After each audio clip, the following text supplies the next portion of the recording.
요즘에 부동산이 이제 포화 시장에다 투자하기 늦었다. 네. 뭐 이런 분들도 많이 있으시고 네. 너무 유명한 곳들은 가격이 많이 올랐으니 네. 그 속에서 틈새를 찾아야 된다라고 말씀하시는 분들도 계시더라고요. 네, 네. 소장님이 보시기에는 부동산 틈새 시장 뭐 노려볼 만한 곳이 있을까요? 노려볼 만한 곳이 있는데 그 왜 그렇게 노려봐야 되는지를 한번 확인을 해봐야 되는데 네. 몇 가지 이제 틈새를 발견하는 방법들이 있어요. 근데 네네. 제가 주로 이제 크게 큰 틀에서 보는 건요. 네. 신규 아파트가 집단화되는 데가 있거든요. 뉴타운이라든지 아. 재건축이라든지 뭐 둔촌 조금 같은 경우는 거의 이제 12,000세대 정도 나오고 그러잖아요. 네. 그런 식으로 뉴타운이나 그 주변에 끼어 있는 기존 아파트들 그거는 오래되더라도 가격들이 같이 올라요. 그런 걸 확인하고 이제 앞으로 그렇게 오를 지역들을 한번 네. 확인해 보면 좋을 것 같은데 제가 아는 사람도 부동산에 관심 되게 전문가는 아닙니다. 전문가는 아닌데 그 친구가 항상 하는 말은 야 구축은 안 돼.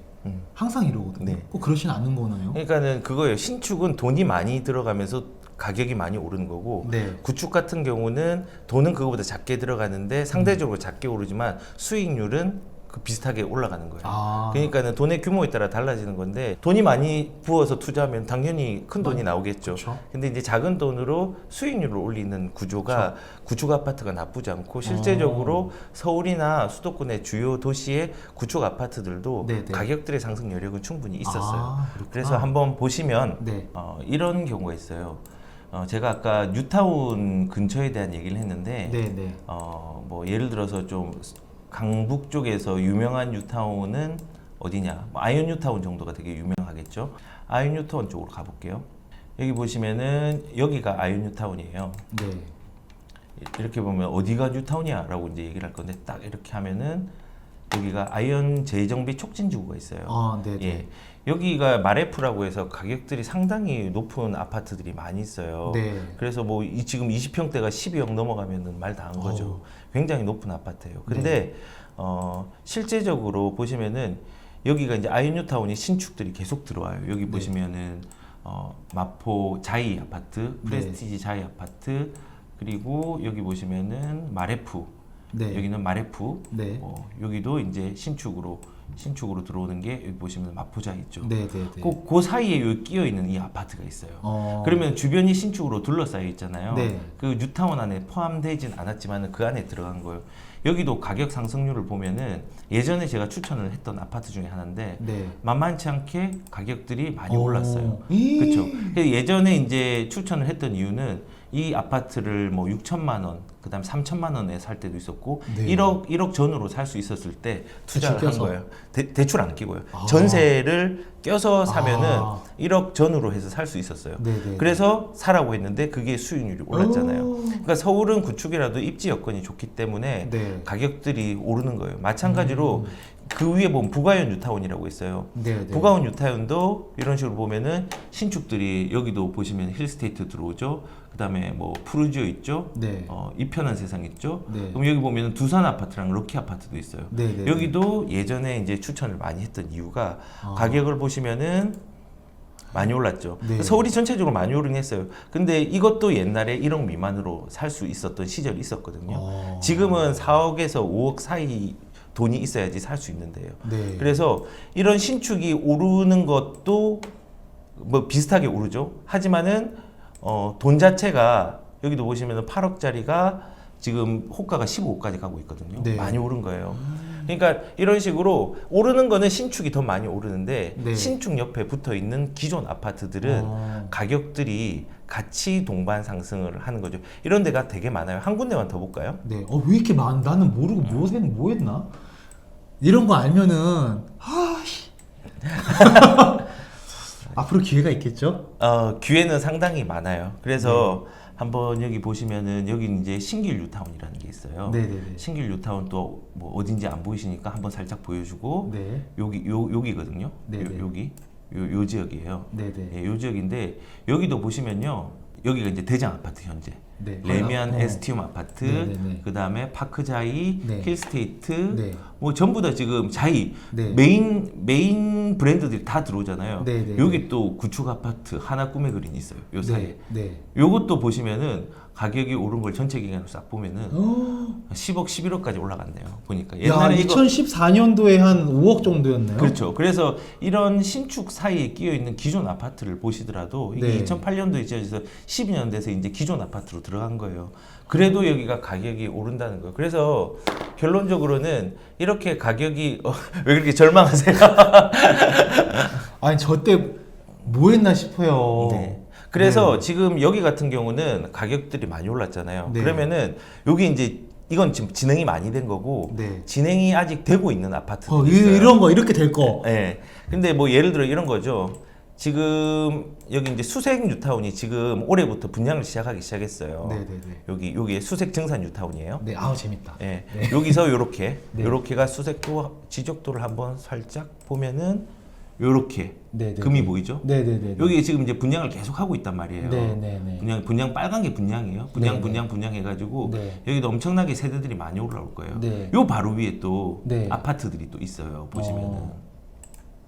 이런 아파트. 이것도 네. 많이 올랐어요. 이 편한 세상 이런 것도 네. 가격들이 어느 정도 지금 상승 곡선을 타고 있잖아요. 네. 근데 이거는 더 오를 거예요. 왜냐하면 여기서 뉴타운으로 형성되는 것도 있지만은 지금 여기 수색역하고 상암하고는 되게 가까워 보이죠. 네. 근데 여기 길이 없어가지고 삥 둘러서 이렇게 가야 돼요. 아. 그래서 이거 한 30분 걸려요. 이렇게. 아. 네, 그런데 이제 이게 이제 복합 개발이 되고 이제 지하화되고 하면서 길이 뚫린단 말이에요. 그러면 여기서 상암까지 일자리로 가는 이동 통로도 훨씬 수월하게 되기 때문에 이 가격들 기존 아파트들도 신축이 있고 주변에 호재 때문에 그 연결성 때문에 가격들이 오를 수 있는 잠깐만. 여건이 이거 있다는 이거 거예요. 살려면 지금 전세 얼마예요?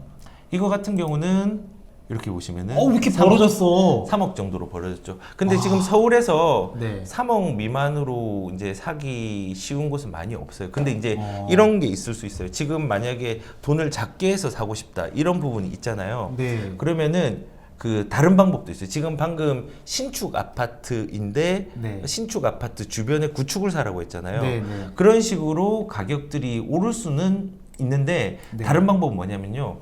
호재 변화가 지금 진행되고 있는데 아직 완성되지 않은 곳이 있어요. 네. 그런데 저평가된 지역들을 들어가야 돼요. 예를 들어서 서울시 25개 지자체 중에서 가장 가격이 좀 저평가돼 있는 지역들이 네. 금천, 그다음에 금천구. 예, 도봉, 그다음에 구로, 그다음 네. 중랑 이런 데예요. 네. 그러면은 금천 같은 경우 뭐 사람들이 이 땅 뭐 별로야라고 얘기를 할 수 있지만은 네. 그래도 서울은 서울이에요. 그쵸. 네, 개발 계획들이 많이 없기 때문에 여기는 신축이 있으면은 가격이 오르고 그 신축과 호재가 있으면 가격이 오른단 말이에요. 네. 그럼 여기서 두 번째로 이제 접근할 수 있는 부분들이 뭐냐면은 호재 옆에 있는지를 확인을 해봐야 돼요.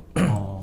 호재 보시면은 이게 지금 이 노선이 뭐냐면요 신안산선이에요. 신안산선. 네. 신안산선은 여의도랑 연결이 돼요. 어. 그러면은 그 일자리랑 연결되는 노선은 제가 좋다고 얘기를 했는데 네, 네. 우리 서울에서의 세 개의 일자리 중에 가장 큰 일자리 중에 하나인 여의도에도 접근이 되는 노선이라면 이 신안산선이 네, 네. 이거는 착공을 했고 네. 이제는 곧 이제 한 3, 4년, 4, 5년 안에 이제는 되죠. 개통이 될 거예요. 개통이 될 건데 여기 보시면은 제가 여기가 금천구의 독산동이거든요. 네, 네. 여기 신안산선이 들어오는 여기 네, 있죠. 네. 여기에 신축 아파트들이 하나 있어요. 여기 보면은 이런 거. 이거는 25평짜리, 20평짜리를 만약에 산다고 하면은 1억대로 살 수 있어요. 그러니까 이런 걸 찾는 거예요, 사실은. 이런 거를. 제가 하는 일이 이런 거예요. 왜냐면은 지역은 저평가되어 있는데 네. 아파트들이 조금 가격이 이 호재를 다 반영하지 못한 거. 네, 근데 네, 이거는 왜 반영을 못했냐면요. 아까 말씀드린 것처럼 기존 그러니까 아파트가 투자하기에는 가격 상승률이 제일 좋아요. 그 다음이 주상복합이고 오피스텔, 빌라 이런 식으로 순으로 가거든요. 네. 근데 얘가 안타깝게도 그냥 아파트가 아니라 네. 주상복합이에요. 아. 그래서 조금 가격이 덜 반영됐는데 네. 주상복합에 투자하는 전략은요. 네. 신축일 때 네. 10년 이전에 매수를 해가지고 네. 10년 안에 파는 거예요. 그래서 신축일 때 팔아야지 네. 가격 상승 여력을 좀 받는단 말이에요. 그래서 얘는 지금 보시면 2019년도 12월 달에 이렇게 이제 2년 차라고 돼 있잖아요. 2년도 안 됐어요, 사실상. 그렇기 때문에 주상복합이라도 바로 옆에 여기 생기면은 그때 파는 아주 매력이 있네요. 예. 파는 타이밍이 생기는 거예요. 야, 이런 거 돈 받고 알려주는 거 아니에요? 그래서 가격이 저렴하지만은 네. 그 저렴한 지역에서 비록 입지는 좋은데 네. 물건에 약간은 주상복합이나 안타까움이 있지만 네. 호재가 그 변화에 가격들을 올려준다. 그런 부분들도 아까 신축 주변 마찬가지로 네. 중요한 역할을 하는 거죠. 야. 저는 제 지인이 구축은 무조건 안 된다라는 얘기를 하길래 저는 부동산만 모르니까 그런가 보다 라고 생각을 했거든요. 그렇지 않네요. 그렇죠. 그리고 서울은 좀 접근하기가 좀 부담스러워하는 분들은 사실은 아까 제가 시흥의 분양권 얘기를 했잖아요. 그 분양권 옆에도 장현지구 옆에도 뭐 아파트라든지 이런 아파트들이 몇 군데가 있어요. 왜냐하면은 그 시흥의 장현지구 같은 경우는요, 신안산선하고 월판선이 들어가거든요. 월판선은 판교라는 거대한 일자리랑 연결이 되고, 그 다음에 신안산선은 여의도라는 지역과 연결이 된단 말이에요. 그 두 개를 같이 가져가는 지역이에요. 근데 전부 다 이제 새 아파트인데 그 사이에 또 이제 구축 아파트가 끼어 있다. 흙 속에 진주가 있는 거예요. 그런 진짜. 거죠. 그래서 그런 지역들을 한번 살펴보는 게 좋고, 지금 제가 물건 옆에 것만 얘기를 했는데 지역으로 따지면요, 규제 지역, 수도권인데 규제 지역이야. 근데 규제 지역과 바로 붙어 있는 비규제 지역, 뭐 아까 말한 시흥이라든지 아니면 군포라든지 이런 데도 가격 상승 여력들이 아직까지 1억 전후로 해가지고 할 수 있는 데가 있어요. 야, 우리나라 부동산 끝난 게 아니군요, 아직. 부동산은 계속 올라갑니다. 다만 숫자가 올라가고 화폐 가치가 떨어지기 때문에 그 가격이 10억, 15억, 8억, 7억이라는 그 숫자에만 집중하는 게 아니라 뭐 물가가 상승되듯이 숫자가 올라가는 거, 화폐 가치는 떨어지는 것들을 신경 써서 하셔야 돼요. 갑자기 뭔가 좀 저도 부동산에 눈을 뜨는 것 같아요. 정말로. 왜냐하면은 전 서울은 무조건 내 돈 10억 있어야지 들어오는 건 줄 알았거든요. 그렇죠. 자기 돈을 활용을 하는 게 아니라 그러니까요. 대출을 과도하게 받는 거는 문제가 있어요. 하지만은 저는 대출을 받을 때 어떻게 하냐면요, 대출을 받고 대출해 주셔서 너무 감사합니다 하고 인사하고 와요. 대출을 무서워하면 안 돼요. 과도하게 하면 안 되지만은 적정선의 대출은요, 투자할 때 굉장히 중요한 수단이 되거든요. 그럼요. 그렇기 때문에 이 대출을 무서워하는 거는 이런 식으로 생각하면 될 것 같아요. 대출을 만약에 하면은 이거 이자랑 뭐 원금하고 균등 상환인데 어떡하지라고 생각을 할 수 있는데 실제적으로 패키지로 균등 상환을 안 하는 것도 있어요, 사실. 그런 패키지도 있고. 그리고 우리가 새 집에 들어가잖아요. 그러면은 한 2달, 석 달 정도 와, 기분 좋다, 흥분되잖아요. 그리고 한 석 달, 넉 달 지나면은 흐지부지하잖아요. 거꾸로 대출도 마찬가지예요. 와, 무서워, 한 석 달 가요. 그 다음에 석 달 뒤에는 내가 감당할 수 있겠구나로 바뀌어요. 익숙해져 버리고. 익숙해져서. 그래서 뭐 100억을 뭐 대출하지 않고 한 1, 2억 정도의 대출을 활용을 한다면은 그거는 투자에 굉장히 중요한 밑거름이 될 수 있어요. 그래서 무조건 무서워하지 맙시다. 저도 그 대출 되게 좋아하거든요. 아니, 은행은 사실 돈을 맡기러 가는 곳이 아니라 빌리러 가는 곳이라고 저는 생각을 하거든요. 맞습니다. 은행에선 책이 얌체일 수도 있어. 맡기는 거 하나도 아니네. 결국은 대출을 받아야 제가 이자를 주면 걔는 수익 모델이니까. 수익 모델이 그걸로 되는 거죠. 제가 좋은 곡이긴 아니, 서울이 이렇게 생각해요. 저는 서울을 들어가는 게 되게 어려운 일이다 생각을 했었는데, 서울에 들어가서 내가 사는 거, 거주하는 거는 좀 돈이 많이 필요할 수도 있을 것 같은데 근데 내가 서울에 투자하는 거는 좀 더 적은 금액으로 얼마든지 그 상승분을 향유할 수 있겠다라는 생각이 좀 오늘 딱 들었어요. 그렇죠. 그래서 제가 이제 가격들이 상승을 할 수 있는 여지가 있다라는 건 뭐냐면요, 첫 번째는 공급량이 이제 계속 있으면은 수요와 공급 중에서 공급이 많으면은 당연히 떨어지겠죠. 근데 공급이 급감하는 시기가 언제냐면요, 서울 케이스로 같은 경우는 내년부터 서울이 굉장히 급감하고요. 그리고 이제 전셋값이 이제 급상승하는 시기가 곧 도래합니다. 그게 언제냐면요, 올해 하반기나 내년 초. 이유가 뭐냐면은 정부에서 이제 구상하고 있는 정책이 뭐냐면 계약갱신 청구권이라는 거랑 그다음 전월세 상한제예요. 그게 뭐냐? 전세의 그 올리는 비율을 5% 이상은, 전세 금액의 5% 이상은 못 올리게 하는 거. 그리고 원래 전세의 의무 기간이 2년인데 그거를 4년 동안으로 연장하는 거. 그러면 임대인 입장에서 어떤 생각을 하냐면 큰일 났다. 나 4년 동안 5%밖에 못 올리고 그리고 4년 묶여 있어야 되네. 아차 이거 시행하기 전에 네. 전세값 4년 올라갈 걸 미리 올려버리자. 이제 그 생각을 하는 거예요. 그 예전에 분양가 상한할 때 그런 현상이 일어났거든요. 분양가 상한제가 아니죠. 그 전월세 상한제나 계약갱신 청구권을 이제 시작을 할 때 그런 네. 식으로 일어났어요. 이번에 동일한 현상이 일어날 거예요. 그리고 매매가는 계속 잡고 있으니까 이게 좁아진단 말이에요. 그 시기가 많이 없어요. 많이 없는데 그 타이밍에 자기가 집에 한 채라도 없으면은 일단 투자 목적으로 한 개를 해놓으시고 가격들이 올라가면은 그때 이제 어떻게 처분할지를 고민해 보시는 게 좋은 것 같아요. 이게 사실은 세 번째예요. 그 틈새가 전세가와 매매가가 좁아지는 그런 시기를 예측을 해서 그 시기에 그 거주 목적이 아닌 투자로서는 하나 정도는 해도 괜찮거든요. 그렇게 이제 접근하시는 것도 틈새 중에 하나예요. 야, 이 시기가 줄어드는 시기가 오랜 기간 지속되지 않을 테니까 그렇죠. 올해는 미리미리 좀 준비를 하고 있으셔야겠네요. 그렇죠. 그러기 위해서는 아까 말한 종잣돈이 필요하고 네. 그 종잣돈을 만들기 위해서 은행에 넣지 말고 ETF라든지 이런 것들을 활용하는 것도 굉장히 중요한 디딤돌이 된다는 거죠. 아, 저는 감사합니다.